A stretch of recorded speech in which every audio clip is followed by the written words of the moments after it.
So, how to generate profitable offer ideas? Ideas are the bread and butter of the company. A great idea will skyrocket a company quickly to seven figures, more quickly than you can imagine. And your offer to your consumers will keep the business engine running. The five most innovative companies in the world, as reported by Forbes, are Amazon, Google, Uber, Apple, and Snap. These companies are valued in the hundreds of billions and transact hundreds of millions a day. But how do these companies start? Well, with an idea. Apple was started by Steve Wozniak and Steve Jobs in a garage on a vision to have a computer for the rest of us. Back then, having a computer was nearly impossible. It wasn't commonly thought of by consumers because the cost was high and the size and form factor were not convenient. But today, because Steve Wozniak and Steve Jobs didn't stop pursuing their vision, Apple is valued at close to $1 trillion. Meanwhile, the famous search engine, Google, was also crafted based on Larry Page's idea of exploring mathematical properties of the World Wide Web, understanding its link structure, and creating it in a huge graph. Google was then officially established in 1998. This goes to show that generating that drop-dead idea that's going to start the world on fire is possible, as projected by these innovative companies. When you see something that piques your interest, ask yourself this: what is it about this situation that's special? Then narrow down your focus so you familiarize yourself with the idea. However, before generating your ideas, there are certain steps to be taken into consideration to ensure that your thought processes are in line with the outcome that you want to achieve. These tactics will ensure the effectiveness of generating your profitable offer ideas, which will be discussed in the next module. The first tactic in generating profitable offer ideas is by having a vision. Before starting with any ideas, you must first start with your vision. What's the vision of your company? Your vision is what will be the guiding light for all of your ideas to take shape, because you can come out with as many ideas as you want, but the question is, could you really execute all of them? Well, time as well as resources to execute the idea, all of the ideas, are limited. There are only 24 hours in a day and only so much of financial resource to go around that you can leverage, which means you want those ideas to be congruent and aligned to your vision for the company. You'd go bankrupt and you'd waste a lot of time in executing all of the ideas you have. Therefore, it's crucial to have a vision that you can focus on that will give you a clearer understanding on what it is that you ultimately want to achieve.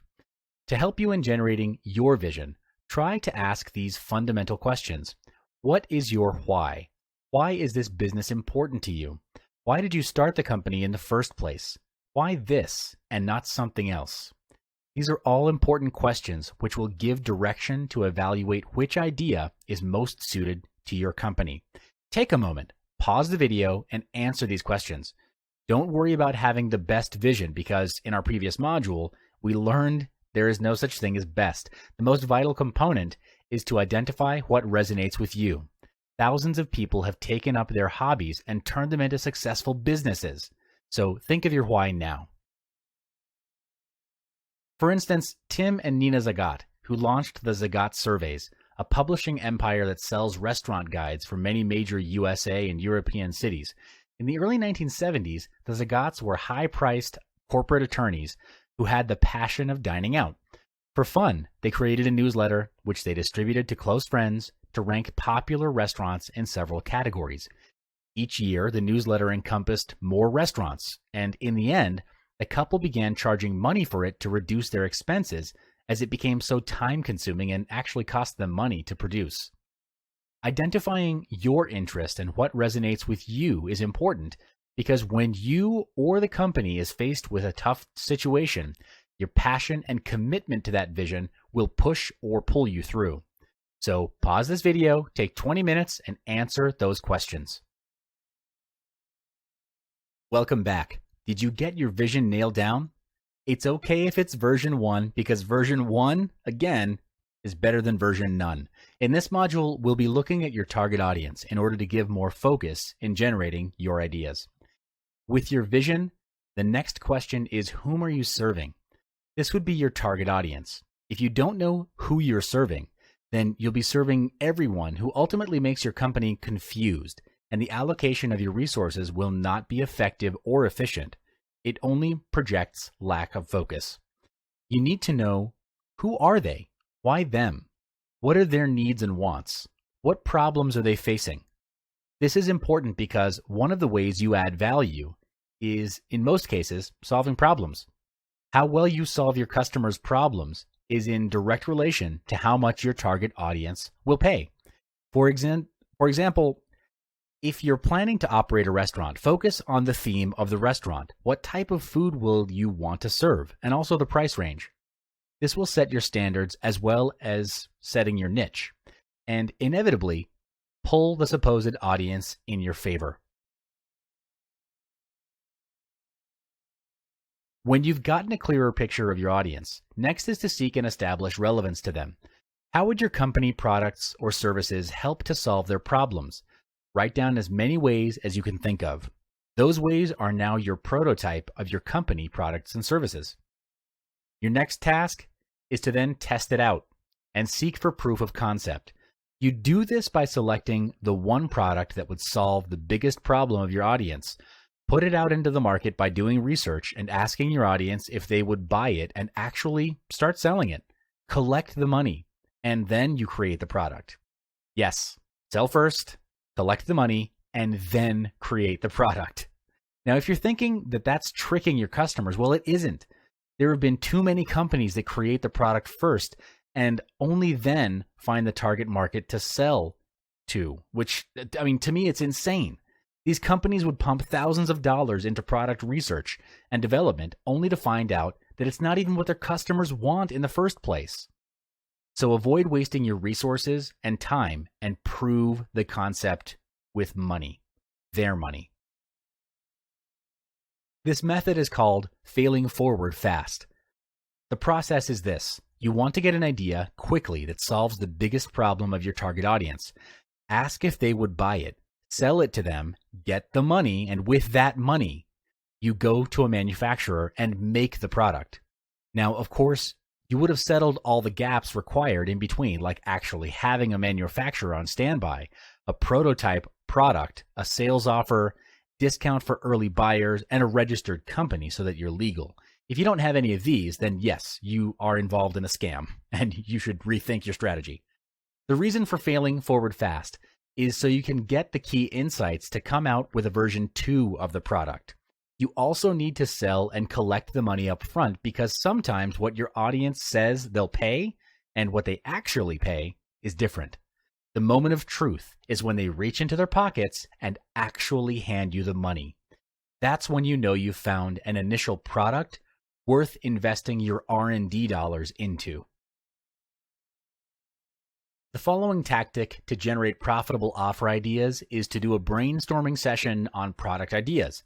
Ideally, your brainstorm should be with max 5 people, because too many people dilutes the quality of the brainstorm session. Imagine 30 people in a room doing a brainstorm. Not impossible, but it would definitely be less effective. As you're brainstorming, put the ideas and suggestions into a mind map. This makes it easier for you to refer back to the ideas after the brainstorm. There are 5 simple steps to do an effective brainstorm. The first step is to set the context. This means that the tone and intention of the brainstorm is clarified up front. There's no right or wrong answer, and the focus on the brainstorming session is just to generate ideas. The last thing you want happening is for your people to withhold their ideas for fear of being rejected or ridiculed. Therefore, it's the responsibility of the meeting lead to set the climate for ideas to flow. You may also want to put on some brain music, generally classical songs, to get the creative juices flowing. Steps 2 and 3 are to start the brainstorm and get the ideas flowing. The idea is to turn it into a game, where the game is to imagine that there is a balloon that's being thrown around in the room. Every time someone speaks, the balloon bounces from one person to another, and it keeps afloat every time there is silence. The balloon floats closer to the ground. The moment silence passes too long, the balloon pops, and the process starts again. This makes the session fun and engaging.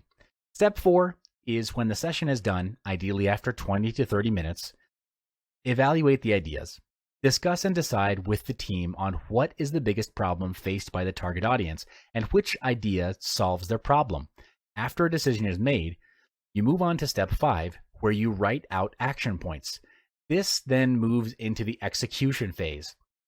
Here, you list down all the required actions to bring the idea to life and assign these action points to your team. All action points must have a person in charge, otherwise there'll be a gap in your execution. The previous tactics in generating profitable ideas was designed to create new products. In this module, we'll discuss a way to shorten the idea creation time, and that is to reinvent the wheel. Yes, you must have heard the saying to not reinvent the wheel, which translates into don't be a pioneer and just take something that's already there. Well, that's true. However, when it comes to ideas, you would want to reinvent it. It's not about who did it first, but it's about who does it best. Our society is made to believe that everything is already set and there's no room for innovation. The truth, however, is without entrepreneurs coming in with new ideas or bettering previous processes, the world would be dull and boring. So always remember, it's not who did it first, but who does it best. And if you're fortunate enough to become your own business leader, you'll get an idea of where you need to reinvent yourself so competitors don't catch up on you. Remember to take the leap. Sometimes you just have to jump and take the risk to see if your ideas are worthy in competing in the current market. You'll never know unless you try. For instance, Mark Zuckerberg, the founder of Facebook, started off his days as a student in Harvard University, where his idea eventually gained popularity and then traversed the universe. It's very easy to lose focus when you feel you have odds stacked against you, and competition will always be there, so might as well just do it. We'll have more in-depth discussion regarding this tactic in the next module, so I'll see you there. So this is the second part of how to generate profitable offer ideas tactics, reinventing the wheel specifically.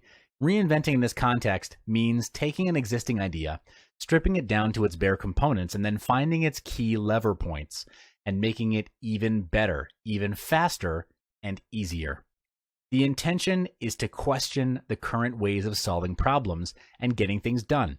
Just because it's always been done this way doesn't mean that this way is the best way. For example, the house rental market has been rather straightforward.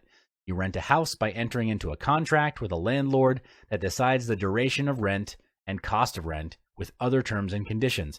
This has been going on for ages. Then you strip down all the components of this practice, which in this case is the landlord, tenant, rental, terms and conditions, contract, and home.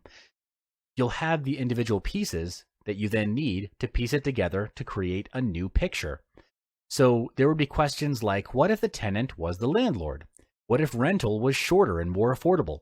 What if I didn't need to book expensive hotels during my holiday? What if I could meet new people along the way? Breaking down these components is exactly what gave birth to Airbnb. If you don't know about it, Airbnb is an online marketplace where people can lease and rent short-term accommodations. This covers a wide range of vacation homes, apartments, homestays, hotels, and hostels. Today, Airbnb is valued at $31 billion. Just amazing. There are many more ways that you can use to generate ideas, but don't get caught up with finding the best way. Just pick one and get it done with. Remember that version 1 is always better than version none.